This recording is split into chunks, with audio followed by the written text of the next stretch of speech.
Hello, ladies and gentlemen. Welcome to a show this Sunday. We'll talk about cryptocurrency.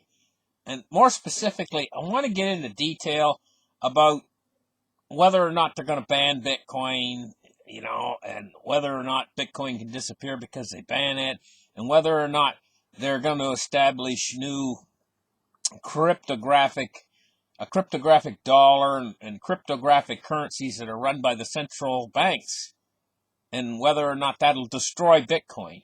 That's what I'm going to get into on this show. And let's get started. Let's open up the charts right here. Let's take a look at what's going on with cryptocurrency today. It's 199 billion. Bitcoin dominance is 66.4%. Now, I'm starting to think that if we're not near the bottom of this bear run, that we're getting close, but there is a possibility out there that we could see another drop-off, before we end this. I mean, it's getting long in the tooth now, this bear run in cryptocurrency. And, while this bear run's been going, the networks and the cryptocurrency has been gaining more, how would I put it? It's been expanding its base. This is what it does, It's expanding ever since it started, it's been expanding its base. Now, let's take a look at this article. Europe is terrified of digital currencies in the United States and China, but can't manage to develop its own. Europe is realizing that its failure to modernize its financial system is not just a threat to its competitiveness, but also to its sovereignty. You know what? The European Union is going to be in huge trouble pretty soon. And the very euro itself is going to be in huge trouble pretty soon. The banking systems, we have like $16 trillion in negative yielding debt out there. And the banking systems, with interest rates going down, the banking systems are starting to find an awful lot of trouble now. Banking systems and also the corporations and stuff are eyeing at creating their own cryptocurrencies like Libra project. This is putting pressure on the governments to come up with their own cryptocurrency or facsimile. But here's the thing, and this is the key point to take away from all this. When the governments, and believe me, they're going to. This is a race.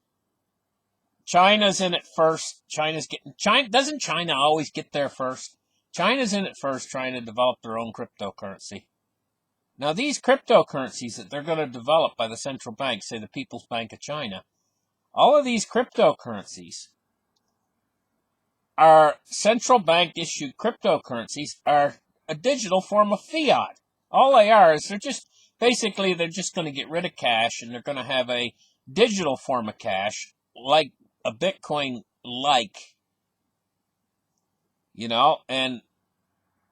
but it's still fiat. And the main point to take away from all this, the point I'm trying to emphasize is, in order to make their new currencies, their new cryptocurrency, central bank issued cryptocurrency viable,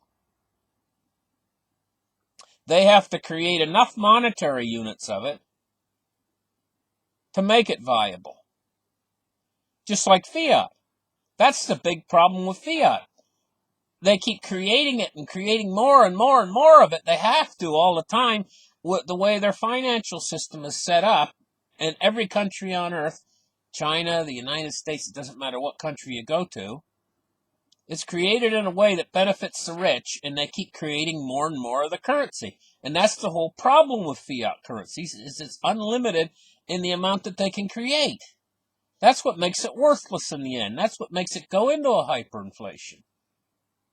And in order for the central banks to make a currency, to imitate these cryptocurrencies, they're just going to have to be unregulated about how much they make. There's going to be no upper limit. In other words, no hard limit. Like Bitcoin has a hard limit, 21 million. You can never exceed that. They can't do that. United States, if they make a Fed coin, they can't put a hard limit of 21 million on it. That's not going to do nothing. They need more and more and more and more and more. And when they do that, then it's the same as fiat. It's just a digital form of fiat. The people aren't stupid. They know about the 21 million hard limit on Bitcoin. But the central banks cannot possibly imitate that. And because they can't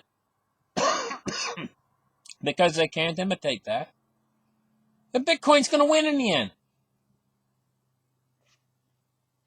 It's as simple as that. Well, what if they come out and they say, okay, we're banning Bitcoin? Banning it. Well, I'll tell you an interesting thing about that. First off, you got to think about enforcement. It's very difficult to enforce that. Because, I mean, your kid could go into the back room and he could download a Bitcoin wallet. You won't even know it. How's the government going to know about it? And have it on his computer? How hard is it to enforce that? And people that have Bitcoin wallets, they can keep their coins on a little slip of paper. How's the government going to know that they even got that? They could have it hidden in their basement.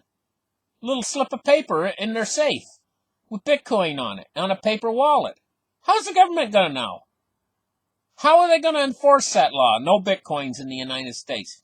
And so, okay, say they do put and they go from house to house, making sure nobody's got any Bitcoin, in the United States. Well, if they did that, they banned it, ban it. First off, they'd face tremendous public pressure, people, and it'd be awfully hard to enforce it. And the next thing you know, they'd have to do that in every country on earth. To really stomp out Bitcoin, they'd have to go to every single country and say, okay, we're going to ban it in every single country. This means that all the governments on earth would have to have a unified effort plus enforcement, a unified enforcement effort. And you know what the natural tendency of people is anyway? Whenever you ban something, it makes them want it. There was one country years ago, I can't remember exactly what country it is, they tried to ban coffee. You know what happened? A whole bunch of speakeasy, and some of you guys don't know what a speakeasy is, it comes from when they tried to ban liquor in the United States. These little places would open up called speakeasies, where people would go in, and what it is they keep it on what they call the QT, or quiet. They'd be quiet about where it was and everything. And that was called a speakeasy, because you didn't want to tell anybody where the speakeasy was. You wanted to just go there and have you could order a drink, because it was illegal. You'd go to jail. There was a time in the United States where quite literally you could go to jail for having a drink. So they opened up all these speakeasies. It was almost impossible to enforce a law saying you can't have alcohol. It would be just as hard to enforce you can't have Bitcoin. It would just make people want it more. And, as the price slowly moves up around the world on Bitcoin, and as the price of all the fiat currencies is falling, the people would flock to Bitcoin even more. And because it's something that they're not allowed to have, they'd want it all the more. And so it just wouldn't work. And if they wanted to ban it worldwide, it would take a unified effort by all the countries on earth. The countries on earth, they can't agree on anything besides have a unified effort. So, they've wanted to get rid of this. The bankers have been pressuring to get rid of this for a long time. They're scared to death of it, the bankers, because they realize ultimately if it grows too big in the end, it's going to horn in on their monopoly on money. And this is the reason why that they're being pushed into moving into these new digital currencies in China, the United States, maybe with a Fed coin or whatever. The Fed's already working on it. They're working on it. Fed coin. They might not call it Fed coin. They might call it something else. But they're working on it right now to try to get ahead of China, and China's ahead of them on it. And so it's going to be a race. And now what we're looking at here is Europe is terrified of digital currencies in US and China, but can't manage to develop its own. So they're in a race in Europe to try to get theirs. They're all trying to get into these digital currencies, hoping that this will fight off the decentralized cryptocurrencies. But it's not going to work. The decentralized, this is going to push adoption of the decentralized currencies even faster. You know? It says, Europe is realizing that its failure to modernize its financial system is not just a threat to the competitiveness, but to its very sovereignty. Europe's pushback has already dealt a blow to Facebook's global stablecoin project, Libra. See, they don't want to give the power of the treasury away. And this is why they're really scared. This is why they're moving to try to keep the power of the treasury to compete with the decentralized cryptocurrencies. Because they don't want to lose the power of the treasury. And this is why they're so against Libra. They don't want that to take their place, you know. It says, and U.S. companies such as Visa and MasterCard could be amongst the next to feel the chill. Likely, for the card companies, the European Central Bank's alternatives are at least a work in progress. In a speech earlier this week, the ECB board member, Benoit, I won't pronounce his last name, Currer or something like that, gave his clearest warning yet that Europe's authorities now view U.S. payment companies as a potential threat to the financial stability in the Eurozone due to an increasing willingness of the United States to weaponize its dominance of the global financial system. Visa, MasterCard, American Express accounted for some two-thirds of card payments in the Eurozone in recent years. The EU may be more exposed to the risk than the monetary powers of others, is not used in its best interest or even against it, said Corriere. He told a conference in Brussels on Tuesday. Benoit Corriere, I guess that's his name. I might not be pronouncing his last name correctly. He speaks at a Council of Foreign Relations. These guys are very worried. These money guys within the system that have had control over the money all their lives, they've never faced a threat like this before. And this is what Bitcoin has done.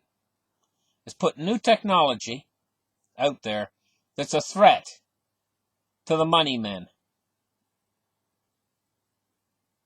And they are running scared at this point. They're going to try to imitate it with no success. You know, ultimately in the end, I can see this as leading to a progression. It's leading to a progression, and Bitcoin at the same time has come way down in price, you know, and it's just going along kind of stable at these low prices. It could drop off even lower. All I'm going to say is it's amazing times we live in. And if you're one of those people out there that think that when they release these digital versions of fiat, that it's going to destroy the decentralized cryptocurrencies, all I'm going to say to you guys is you better think again. You guys have a great night, and we'll catch you guys on the next show. Bye-bye.